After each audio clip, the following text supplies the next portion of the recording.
పవన్ కళ్యాణ్ గారు అనేక సార్లు కాకినాడ కేంద్రంగా బియ్యం అక్రమ రవాణా జరుగుతుంది, ద్వారంపూడి చంద్రశేఖర్ రెడ్డి వీటన్నిటికీ మూలమని అనేక సార్లు చెప్పడం జరిగింది. అప్పట్లో వైఎస్ఆర్ కాంగ్రెస్ పార్టీ ప్రభుత్వం ఏం చేసిందండి? పవన్ కళ్యాణ్ గారి మీద ఎదురుదాడి చేసేవాళ్ళు, వ్యక్తిగత విమర్శలతోటి, ప్యాకేజ్ అని అదని ఇదని, దీనికి సమాధానం చెప్పకుండా. సో చర్యలు కూడా ఏమీ తీసుకోలేదు. ఇప్పుడేమైంది?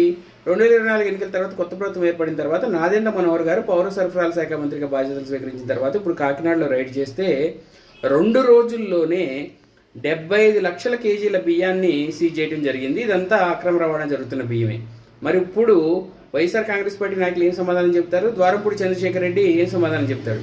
అయితే అప్పట్లో ద్వారంపూడి చంద్రశేఖర్ రెడ్డి ఒక మాట చెప్పాడండి, కాకినాడ కేంద్రంగా జరుగుతున్న బియ్యం అక్రమ రవాణాలో నాకేమీ సంబంధం లేదని. అంటే అక్రమ రవాణా జరుగుతుందని ఇంచుమించు ఒప్పుకున్నాడు, కాకపోతే నాకు సంబంధం లేదన్నాడు.